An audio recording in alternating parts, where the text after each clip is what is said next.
Bueno, ya por último,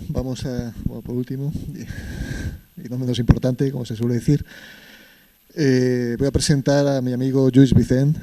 Lluís Vicent es un experto en tecnologías de educación aplicadas a la educación y nos conocemos ya desde hace unos cuantos años. Ha sido muy activo en proyectos de innovación educativa, en publicación, lo que le ha permitido también ocupar diferentes puestos en la Universidad de La Salle.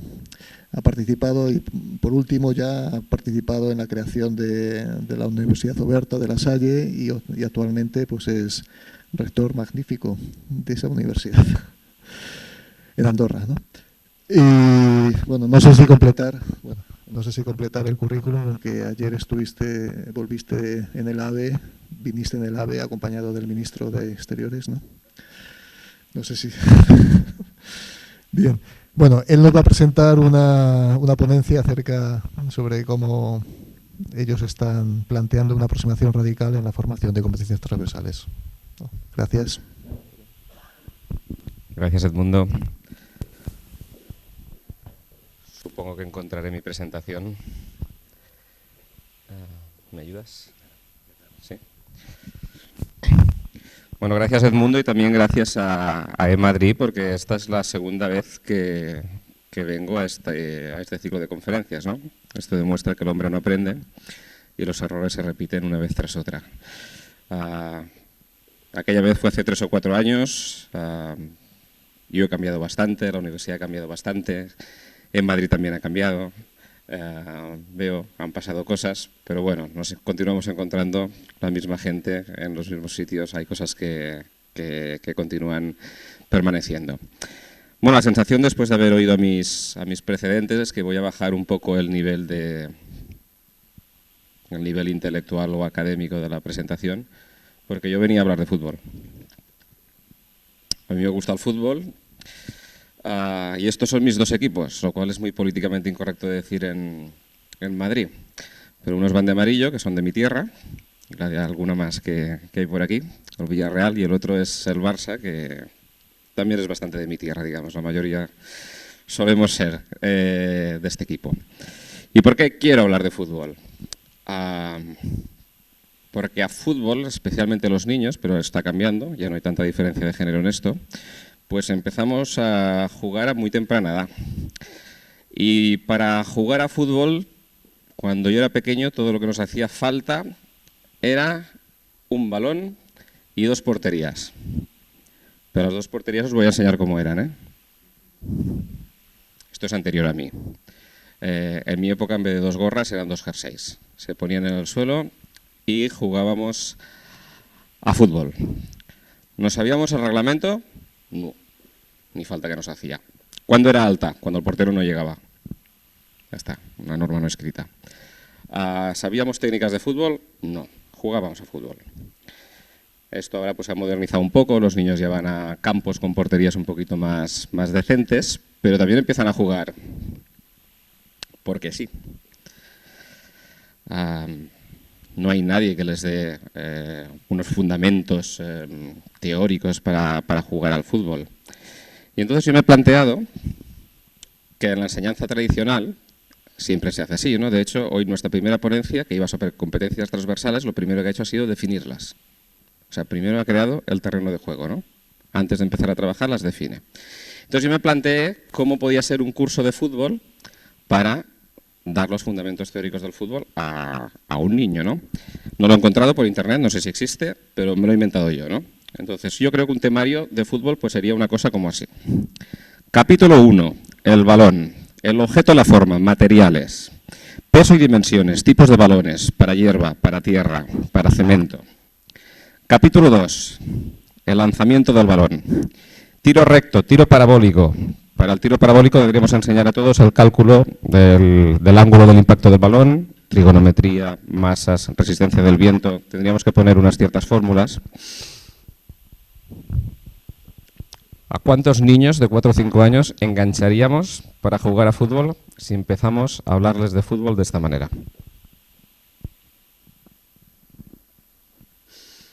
Pues me parece que no serían muchos, pero esto es lo que hemos hecho en la educación tradicional, porque ¿cuántas veces habéis oído a un profesor? Claro, ¿cómo voy a hacer que los alumnos hagan esto si no tienen los fundamentos teóricos para hacerlo? Esta frase yo la oigo pues todavía cada X tiempo. En fin, como aquí mucha gente me conoce, casi la mitad me conocéis en mi vida personal, yo tengo 3 cosas un poco frikis en mi vida. Bueno, frikis, una no, una es que me gusta el fútbol y voy a ver el fútbol, eso es bastante habitual en la gente. La otra es que soy músico aunque no me gano la vida con ello. Y la tercera es que soy piloto de avionetas. Bueno, esas son las cosas que hago porque me da la gana, nadie me paga por hacerlas, al revés, pago yo por hacerlas, ¿no? Pero para las 3 he tenido que aprender.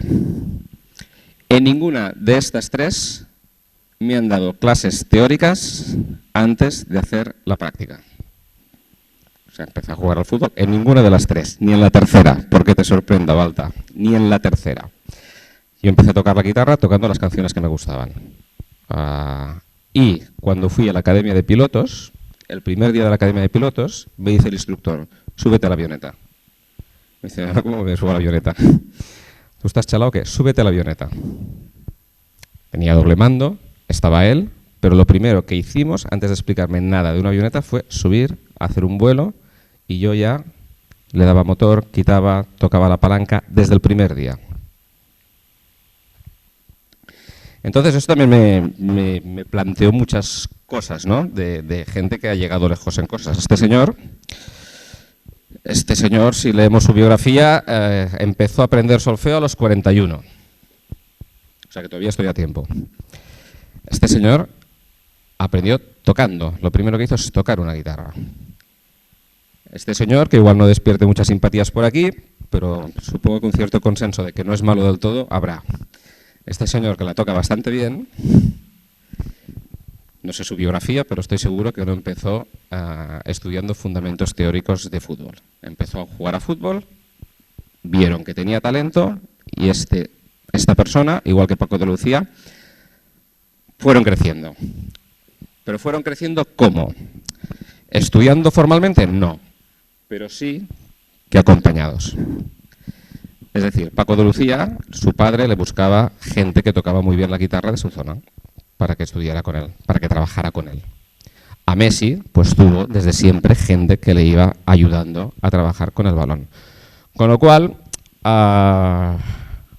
yo pongo mucho énfasis, porque hace mucho tiempo que trabajo en la educación online y hay gente que aún dice que la educación online es una cosa libre, ¿no? Es bastante absurdo, pero hay gente que dice que es como individual.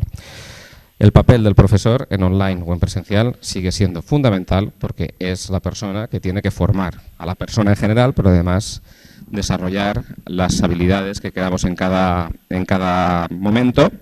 Y nosotros somos muy partidarios de hacer desde el principio, desde el primer día. Como el instructor de la avioneta, que yo pensaba que estaba chalao. Desde el primer día tener la experiencia de lo que vamos a hacer. Entonces, esto en nuestros programas académicos en general no se hace, en programas académicos en general se hace de otra manera, y nosotros hicimos un enfoque radical. Y radical significa lo que veis aquí, ¿eh? No hay lecciones, no hay programa, no hay clases, no hay exámenes, o sea, no hay nada de lo que la enseñanza tradicional tiene. ¿Y qué hay? Básicamente hay objetivos, hay trabajos, hay tareas, hay trabajo en equipo y hay trabajo real, trabajo que simula lo que vamos a tener en la vida real. Entonces, nosotros sí que no hemos hecho una aproximación, como en casos anteriores, para desarrollar unas competencias concretas. No tenemos ningún programa para hacer eso. Todo está integrado en un escenario, un juego, un proyecto, llamadlo como queráis. Pero lo hemos integrado todo en una historia sin diferenciar si vas a hacer esto para desarrollar esta competencia o para aprender esta cosa u otra. Por eso le llamamos un enfoque radical. Entonces, para los que no lo conozcáis, os diré, bueno, antes de enchufar el vídeo, os diré que el alumno nuevo, cuando entra a nuestra universidad y entra en una asignatura o en un máster, bueno, lo primero que él busca es el temario, ¿no? Y le decimos, pues no hay. No hay. ¿Y qué es lo primero que se encuentra? Un mail de su jefe. ¿De su jefe de qué? Pues para lo que esté estudiando. Ahora os voy a enseñar un caso que es de un MBA y es un módulo de dirección financiera. Pues el alumno trabaja de director financiero de una empresa y tiene un jefe. Y lo primero que recibe es un mail del jefe. Entonces, el mail del jefe le explica un poco la empresa, tenemos un cliente que tenemos que visitar mañana hay una reunión en el cliente. El caso que os voy a enseñar es, el alumno trabaja para una consultora financiera que va a una bodega que está en crisis. Está en crisis, no vende, no puede pagar a proveedores, no puede pagar a los empleados, el banco no le da crédito, en fin, un caso bastante normal, por desgracia, en los últimos años. Entonces, el paso siguiente que ve el alumno es un vídeo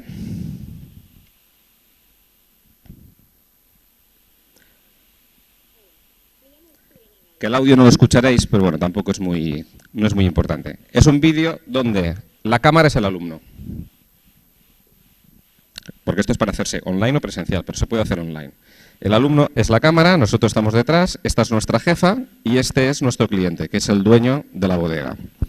Entonces se establecen reuniones como si fuera la vida real. Entonces, el vídeo dura 8 minutos, pero no os preocupéis, ¿eh? Este señor nos situará en un despacho, en una mesa de reuniones, donde nos va a explicar la situación por la que atraviesa la empresa y lo que quiere de nosotros. El alumno está aquí, está sentado aquí. Daros cuenta que hay mucha documentación, informes financieros, auditorías, cuentas bancarias, en fin, muchísimas cosas. Nuestra jefa nos está hablando porque somos nuevos en el negocio y tiene la diferencia de hablarnos. Y ahora el dueño, el propietario de la bodega, nos va a explicar pues todos sus problemas. Casi se pone a llorar al final del vídeo. Y veréis que en un momento dado entregará documentación, es decir, todos estos informes de auditoría que os he dicho, análisis financiero, estados financieros, los va a pasar a nuestra jefa para que lo estudie. ¿Lo ha hecho ya o no? Igual me he girado. ¿No los ha pasado? Tú estás mirando el ordenador, Manuel, no cuentas. Bueno, la idea es que va a pasar todos estos informes a nuestra jefa y el día siguiente que va a recibir el alumno. El alumno va a recibir otro correo donde le dice que escaneado te envío todos la documentación que nos ha dado el cliente. Entonces le llegan al alumno 5 informes de 50 60 páginas cada uno, una cosa muy ligerita, de momento, pues para estudiar. Y entonces la jefa le pide pues un informe preliminar para ver por dónde pueden atacar los problemas de la empresa. ¿Qué se consigue con eso? Bueno, para empezar, la desesperación del alumno, porque no hay temario, os recuerdo que no hay temario. Con lo cual al alumno le estamos dando 5 tochos sobre esquemas financieros cuando puede que no tenga ni idea sobre el tema. ¿Vale? ¿Qué se crea por eso? Necesidad de aprender. Antes de aprender, la necesidad. Después, el alumno está perdido y aquí está la labor del profesor. El alumno trabaja con grupos de 5 y el profesor le va a guiar para que pueda hacer el proyecto y mientras hace el proyecto va a adquirir los conocimientos que le corresponden. Pero este proyecto, pues como no lo hace solo, como lo hace con compañeros, pues evidentemente es una educación basada radicalmente en competencias. Bien.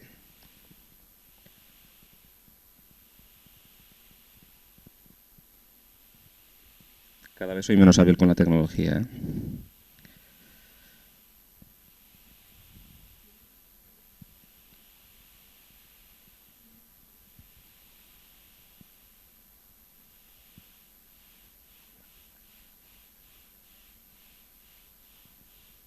Bien.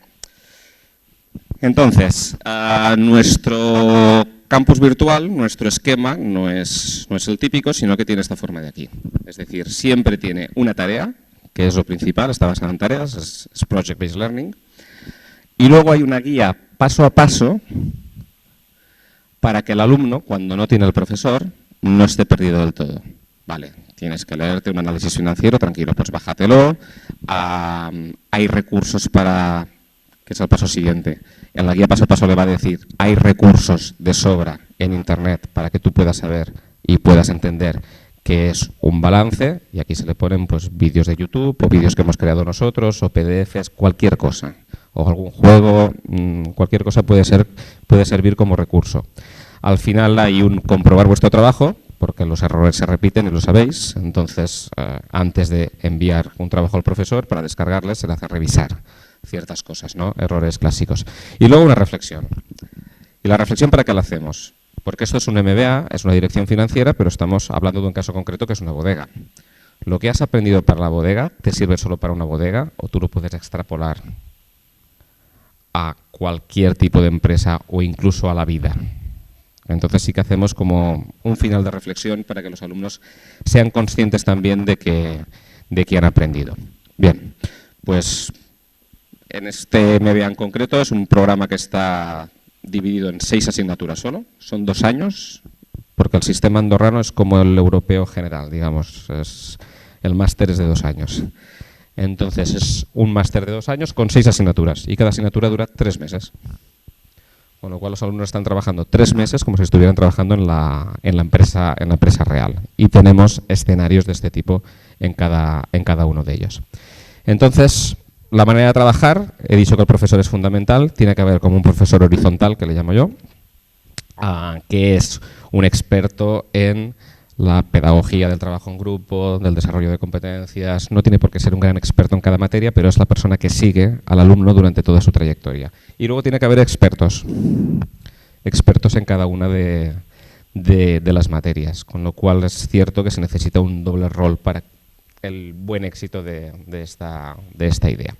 Esto lo tenemos también con un máster de negocios digitales, es esta misma metodología, no hay asignaturas, siempre se trabaja con proyectos y como resultados nosotros el mejor resultado posible que tenemos es lo que nos dicen los alumnos y la realidad de los alumnos, ¿no?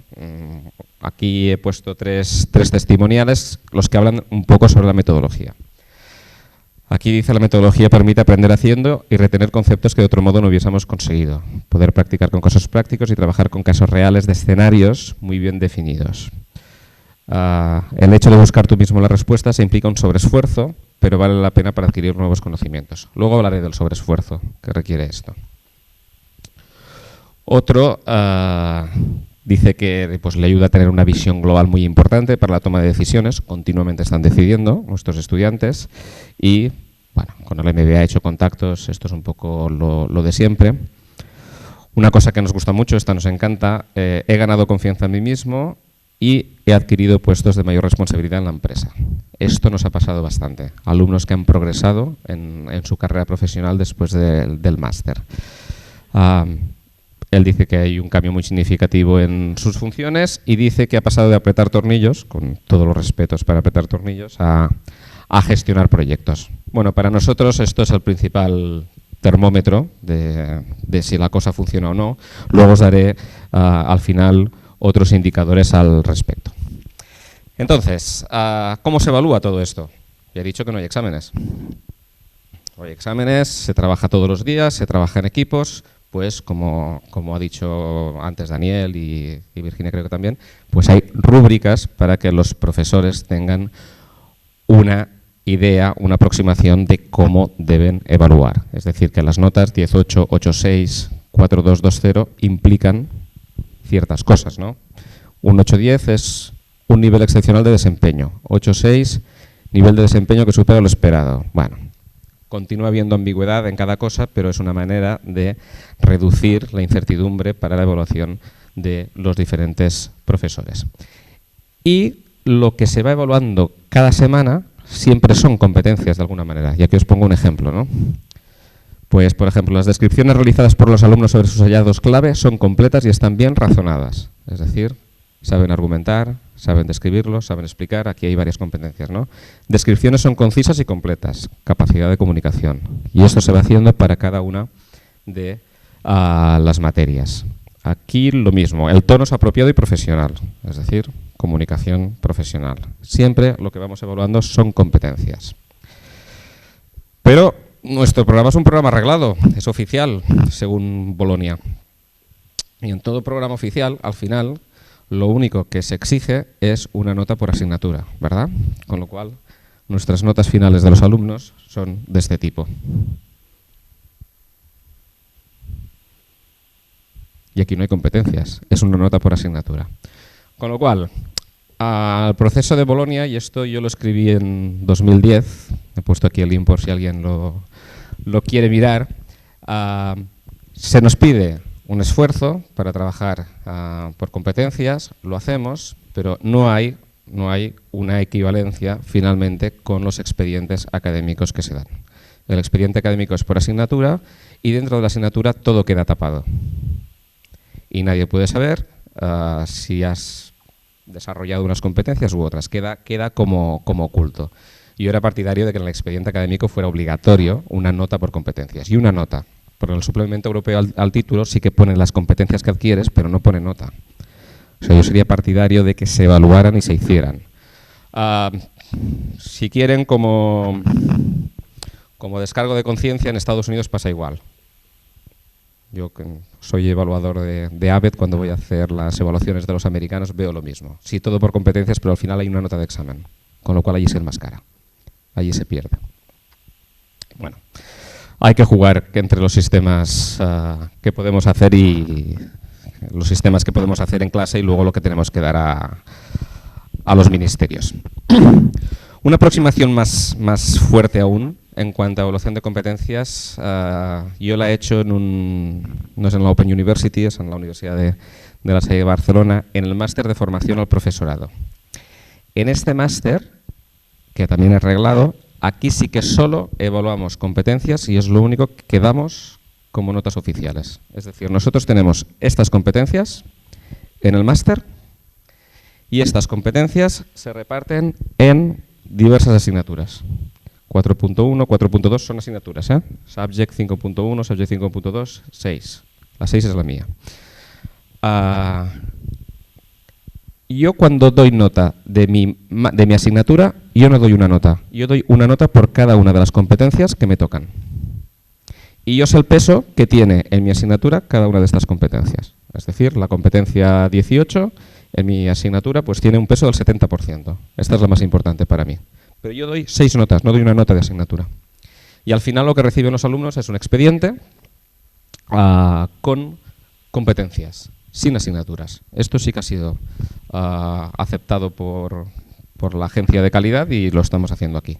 Si alguien quiere verlo, lo tenemos publicado en esta referencia que quedará en la diapositiva que tengamos. Y una cosa en la que hemos trabajado también es la competencia de la internacionalidad. Que todo el mundo trabaja, ¿eh? Si hablas, ¿hay alguna universidad que no trabaja en la internacionalidad? Ninguna, todas. Todas tienen proyectos de internacionalidad, etc. Pero yo me planteaba qué grado de internacionalidad hace cada uno y me inventé en su día un índice de internacionalidad con una fórmula, pero que no la he puesto aquí. Porque no todos los grados de internacionalidad son lo mismo. Hay universidades que dicen que internacionalizan porque tienen algún programa donde pueden enviar un alumno a estudiar a una universidad extranjera.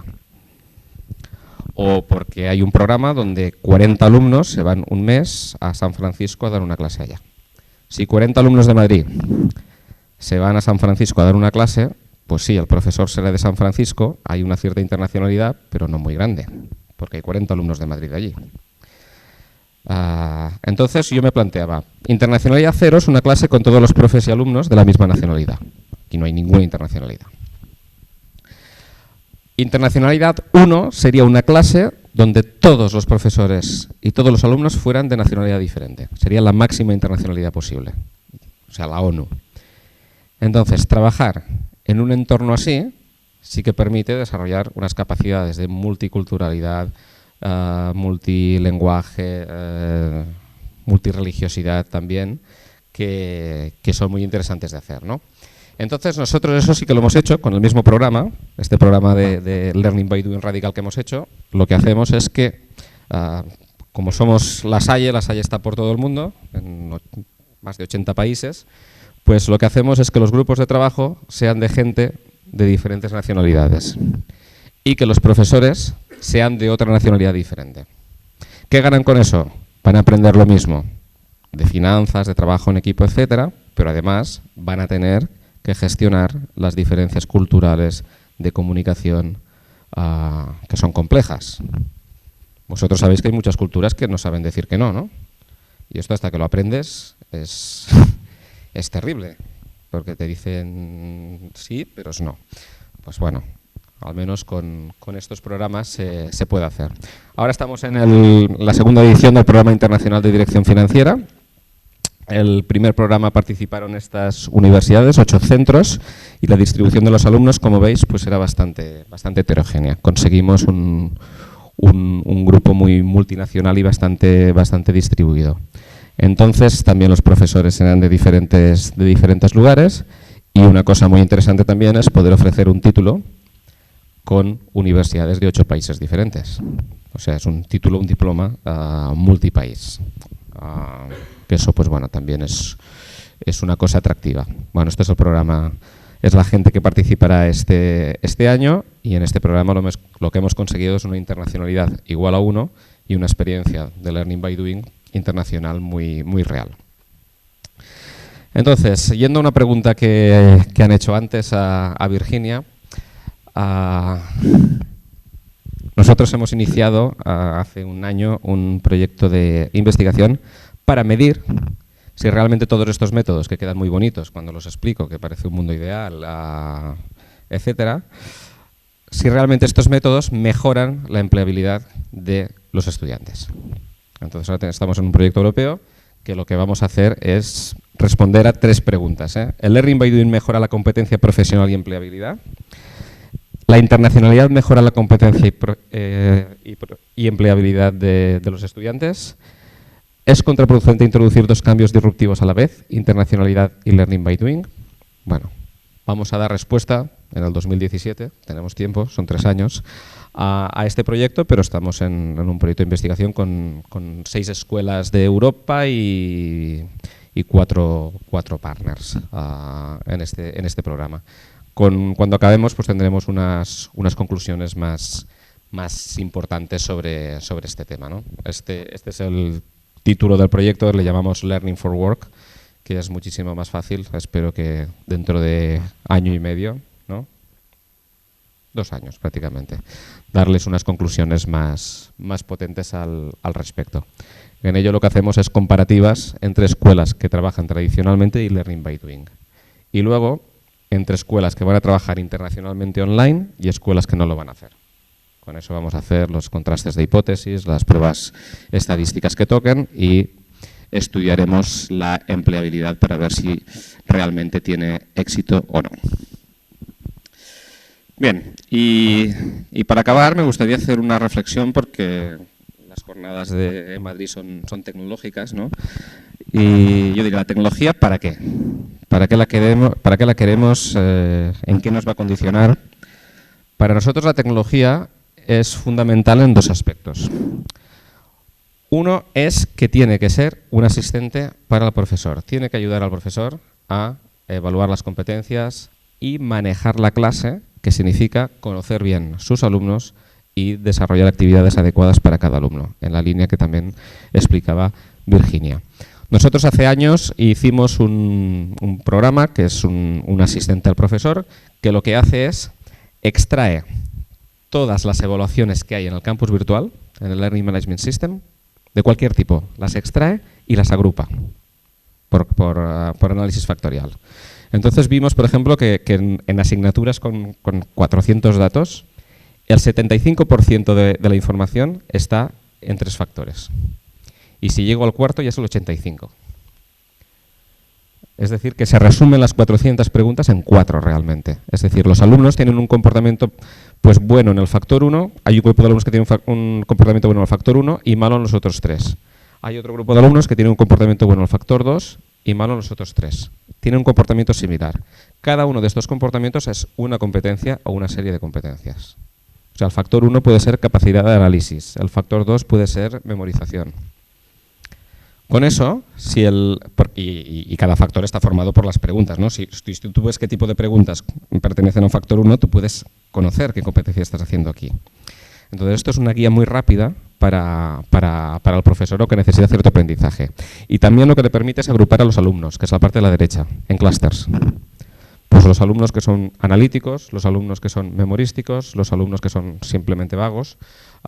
Entonces, con una clasificación abrupta de alumnos, es fácil establecer estrategias diferentes también para cada uno de ellos. Esto está en un par de artículos que ya tienen una cierta edad, que se pueden consultar si quieren. Creo que la tecnología tiene que continuar en este camino, hay mucho camino a hacer. Learning Analytics es un camino que tenemos mucho campo, porque tenemos muchos datos de los campos virtuales. Por supuesto, la tecnología nos tiene que servir para hacer juegos, laboratorios, simuladores, mundos virtuales. Evidentemente forma parte del aprendizaje cognitivo. Esta es una de las cuestiones que la tecnología también favorece, especialmente en muchos sitios. Y dos cosas un poco más curiosas. La tecnología nos tiene que ayudar a predecir el futuro. Nosotros hicimos un estudio hace tiempo, para mí bastante sorprendente. A mitad de un curso académico tomamos los datos no académicos que salen de un campus virtual, a mitad de un curso. ¿Qué significan los datos no académicos? Nada de exámenes, nada de notas, nada de test. Número de accesos al foro. Tiempo de respuesta al foro. Número de noticias que ven, cuándo las ven. Número de tiempo que pasan dentro del campus virtual. Es decir, cosas que no tienen nada que ver con el aprendizaje.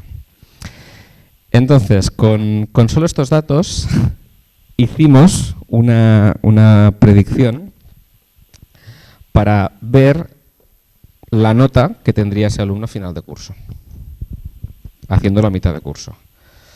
Nuestra sorpresa fue que acertamos con un error de 0,82 sobre 10 y una desviación de 0,57. Eso decía que estaba muy correlado el trabajo de los alumnos con su resultado final. Pero esto, que evidentemente puede tener muchos errores, nos está diciendo que datos, incluso objetivos, nos dan muchísima información y nos pueden hacer prevenir comportamientos que no queremos de los alumnos, con lo cual es una línea muy importante a seguir. Y el otro papel muy importante de la tecnología es para la supervisión académica, para decanos, para jefes de titulaciones, para gente que quiere ver cómo van sus asignaturas, ¿no? Lanzando información del campus virtual es bestia. Pues nosotros, esto lo hicimos en Ingeniería de Telecomunicación Online. Extrajimos que las asignaturas tenían 4 perfiles diferentes. Es decir, las activas, casi la mitad, donde el esfuerzo de alumno y profesor se veía recompensado con la nota final, lo lógico. Las pasivas, donde aunque no hubiera una actividad grande, había una correlación entre la calificación final y los recursos pasivos. Los recursos pasivos son los mirones, los lurkers, los que no escribían. Las atípicas, donde el uso que hacen de la plataforma no tenía ninguna correlación con la calificación final.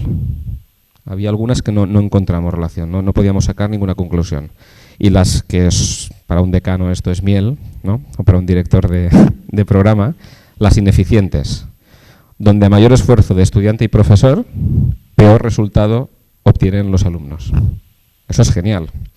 Es decir, detectamos asignaturas donde cuanto más se trabaja, menos se consigue. Evidentemente, estos profesores pues no ganaron el premio al mejor profesor del año. No sé si continuaron tampoco, no me acuerdo ahora. Pero la tecnología, con todos estos datos, nos permite detectar cosas curiosas como esta. Bien, y para finalizar, decir que no todo el campo, no todo el monte es orégano. Lo que he explicado yo, pues yo creo mucho en ello, tiene cosas muy positivas, pero tiene pros y contras. Es decir, ¿qué ganamos con este Learning by Doing radical? El aprendizaje es muy efectivo, porque el alumno lo ha hecho, lo ha sufrido, es una experiencia que tiene, es muy efectivo, eso queda, ¿no? No estudia para un examen, es práctico. Evidentemente trabaja las competencias interpersonales, porque está siempre trabajando con su grupo de trabajo. Si una persona no hace su trabajo, cae todo el equipo, con lo cual se crea una tensión que es interesante, ¿no? Y acaban su formación con experiencia profesional. Porque claro, la gente ha acabado el MBA, pero ha estado 3 meses trabajando de director financiero y ha estado 3 meses trabajando de director de marketing. Con lo cual acaban ya con experiencia. Pero por otro lado, pues esto requiere un mayor esfuerzo del estudiante, el aprendizaje es mucho más lento, necesitas más tiempo para aprender y se necesita más profesorado y una formación diferente al profesorado. Como cosas muy buena, aquí no hay abandono. O sea, este sistema elimina el abandono. Nosotros cuando hacíamos otros sistemas no learning by doing online, en ingeniería teníamos un abandono importante, del orden del 50%, abandonos muy serios. Con esto, yo creo que en 3 años que estamos funcionando ha habido una persona que ha abandonado, si os digo de memoria. Porque la tensión del grupo los hace mantenerse. Y es una cosa que la gente no se descarría del todo. Quizá no llegues al máximo nivel, pero el grupo tira de ti. Con lo cual, lo mejor de este sistema es que no haya abandono, porque hay una tensión positiva entre los alumnos. La evaluación y el desarrollo de las competencias, en este caso, está completamente alineado. No hacemos nada postizo, es una cosa natural. Y hasta ahora hemos visto que mejora la empleabilidad y la promoción profesional. Cuando acabemos el estudio, os diremos más noticias más científicas. Como contra, y aquí como rector esto me toca especialmente, esta metodología es rechazada por algunos candidatos a nuestra universidad porque piensan, oye, es que aquí me vais a hacer trabajar mucho. Claro, esto es trabajo constante, tengo que hablar con todos estos, no sé qué. Oye, yo me voy a una escuela que me den 3 horas de clase al día y unos deberes para casa. Con lo cual, es una metodología que es atractiva solo para alumnos muy motivados. Muy motivados. Y nosotros somos conscientes de que tenemos a veces gente que finalmente dice me da miedo tener que estar 2 años trabajando de esta manera. Y en fin, pues muchas gracias de nuevo, Edmundo. Si queréis información adicional, pues por aquí tenéis. Muchísimas gracias por invitarme nuevamente. Si tenéis alguna cosa.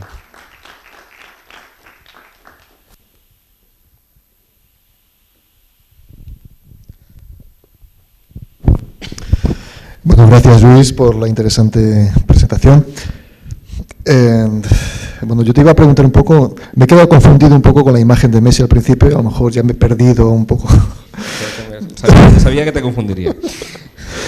Entonces, no, te quería preguntar exactamente, porque acerca del tema de la evaluación de competencias transversales, ¿qué tipo de evidencias son las que manejáis para todo este tipo de conclusiones, para los clústeres que identificáis de alumnos?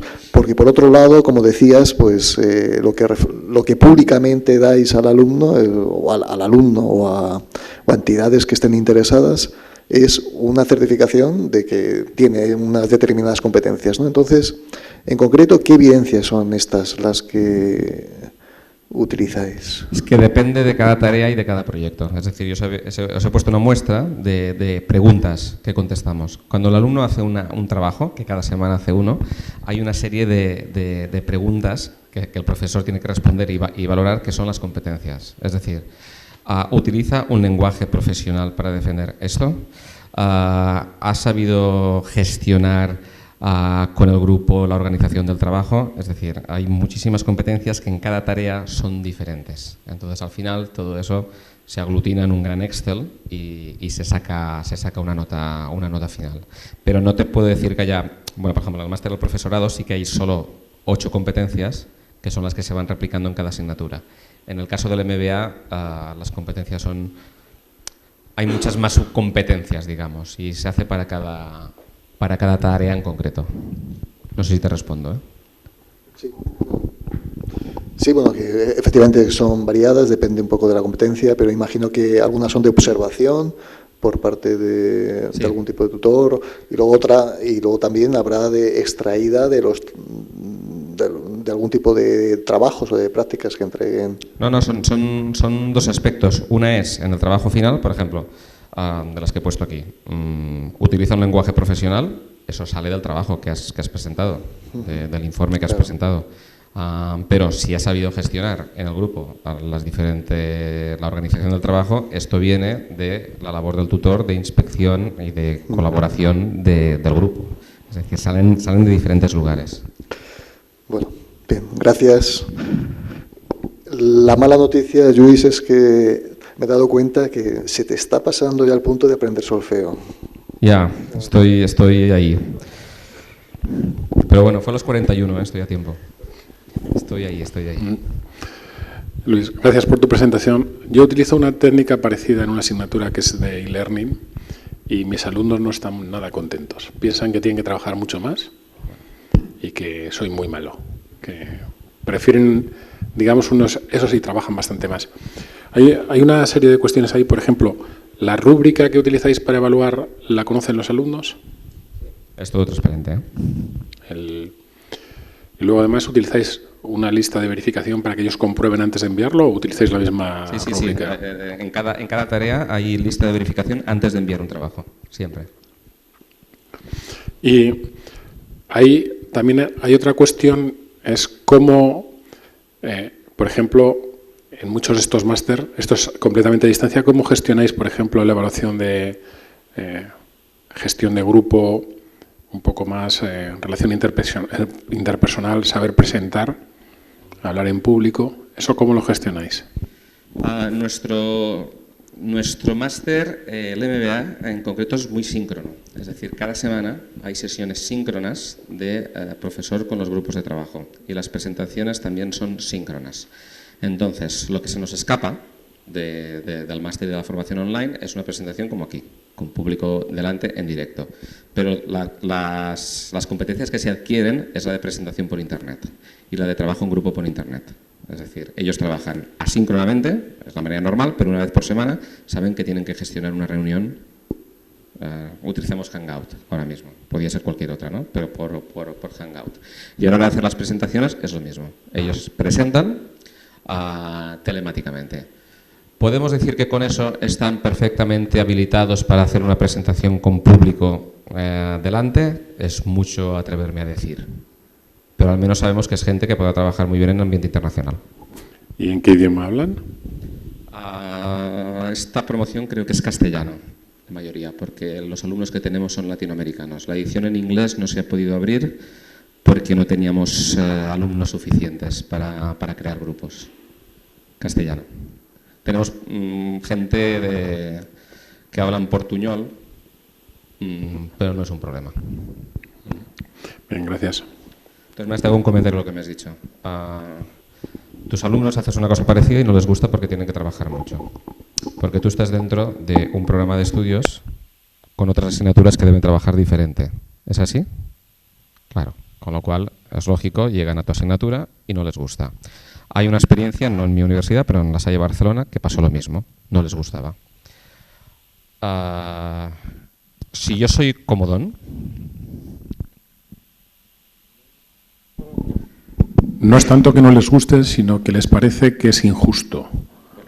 Porque tienen que trabajar más. No es tanto que no les guste, porque realmente utilizo también estrategias de gamificación, de gestión de grupo, de presión social y otra serie de cosas. Entonces les parece un poco refinado y les parece que, claro, como se hace competencia por grupos y ellos son mismos los que deciden quién es el grupo que lo ha hecho mejor y ese tipo de cosas, entonces entre ellos se imponen bastante presión social, en plan peer pressure, y entonces, claro, terminan diciendo que trabajan mucho más que el equivalente en otra asignatura paralela con los mismos créditos. Entonces, no es tanto que no les guste o que consideren que no aprenden, que en eso la valoración es muy positiva, pero lo que sí consideran es que es un poco de truco, ¿no? Como que no, nos hace currar mucho, básicamente. Y tienen razón, en cierta manera, ¿no? Yo creo que tienen razón. De hecho, digo, como estudiante, a mí los exámenes se me daban bien. Yo estudiar para un examen y aprobarlo era una cosa que... Era un profesional de este tema, ¿no? una cosa que he hecho durante 23 años. Yo siempre me decían, ¿qué prefieres, trabajo o examen? Jolín, con examen trabajo menos y voy a conseguir lo mismo, ¿no? Entonces, dentro de un marco general, donde las asignaturas son clásicas, claro, cuando en una pones esto, el trabajo es mucho más alto y se crea una cierta crisis. ¿Cuál es la ventaja de esto? Esto es un programa entero, con lo cual la persona que empieza sabe que va a hacer todo el programa así. Con eso, después de los 2 meses, 3 meses, hay crisis. Hay crisis, porque, ostras, esto es mucho trabajo, estoy pasando aquí muchas horas, me tengo que discutir con mucha gente. Cuando acaban el primer año, están enamorados y son los grandes fans de la metodología. Pero claro, ya es un programa entero, hecho así, ya no hay comparativa posible. Entonces eso es una ventaja.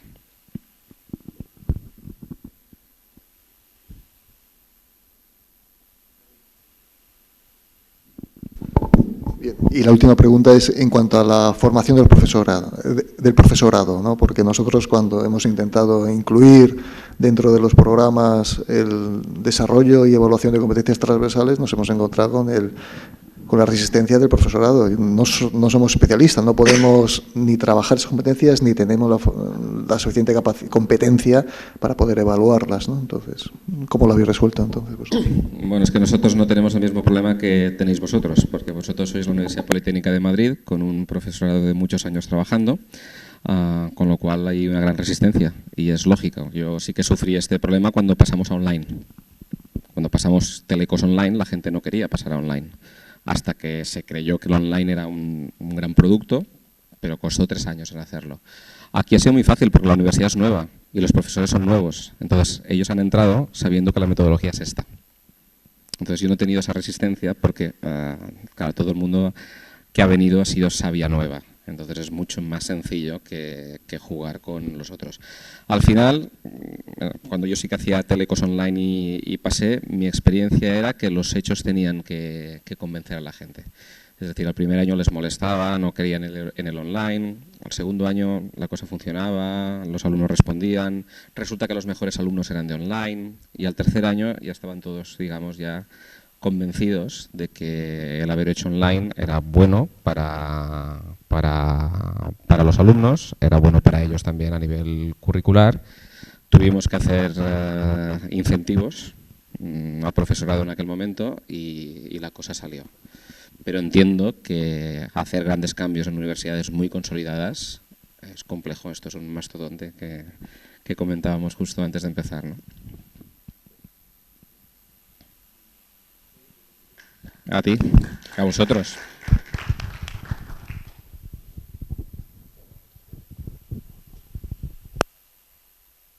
Vamos entonces al seminario. Muchas gracias por vuestra participación, bueno, especialmente a los ponentes, a Daniel, que se ha tenido que ir, Virginia, gracias, y Luis también por vuestra participación, a todos los asistentes, también a los que se descarguen la presentación en el futuro.